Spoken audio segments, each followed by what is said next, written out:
സംസ്ഥാനത്ത് വിവിധയിടങ്ങളിൽ അതിശക്തമായ മഴ തുടരുകയാണ്. ഇത്തവണ മധ്യ തെക്കൻ കേരളത്തിലേക്കാണ് കൂടുതൽ മഴ ശക്തമായിരിക്കുന്നത്. തലസ്ഥാനത്തൊക്കെ ഇന്ന് പെയ്ത കനത്ത മഴയിൽ വിവിധയിടങ്ങളിൽ വെള്ളക്കെട്ടുണ്ടായിരുന്നു. നമുക്ക് തിരുവനന്തപുരത്ത് പെയ്ത മഴയുടെ അളവ് പരിശോധിക്കാം. ഇന്നലെ രാത്രി മുതൽ ഇന്ന് രാവിലെ 8:30 വരെ 24 മണിക്കൂറിൽ പെയ്ത മഴയുടെ അളവ് നമുക്കൊന്ന് നോക്കാം. ഏറ്റവും കൂടുതൽ മഴ പെയ്ത പ്രദേശം എന്ന് പറയുന്നത് തിരുവനന്തപുരം ജില്ലയിലെ കൃഷ്ണപുരമാണ്. 210 മില്ലിമീറ്റർ മഴയാണ് അവിടെ പെയ്തത്. ഇതാണ് ഏറ്റവും കൂടുതൽ മഴ ലഭിച്ച പ്രദേശം.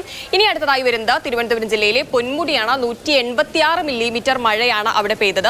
പൊന്മുടി ഇക്കോ ടൂറിസത്തിലേക്കുള്ള വിനോദസഞ്ചാരത്തിന് വിലക്ക് കൂടി ഏർപ്പെടുത്തിയിട്ടുണ്ട്. ഇനി വരുന്നത് ചെമ്പങ്കോടാണ്. 181 മില്ലിമീറ്റർ മഴയാണ് അവിടെ പെയ്തത്. വലിയ അളവിൽ തന്നെ മഴ ലഭിച്ചിട്ടുണ്ട്.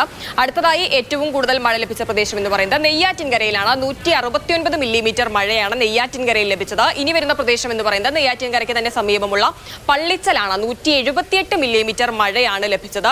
ഇന്നലെ രാത്രി മുതൽ ഇന്ന് രാവിലെ 8:30 വരെയുള്ള കണക്കാണിത്. വിവിധയിടങ്ങളിൽ അതിനുശേഷവും ശക്തമായ മഴ തുടരുന്നുണ്ടായിരുന്നു. പലയിടങ്ങളിലും നാശനഷ്ടങ്ങൾ റിപ്പോർട്ട് ചെയ്തിട്ടുണ്ട്. വെള്ളക്കെട്ട് രൂപപ്പെട്ടിരുന്നു.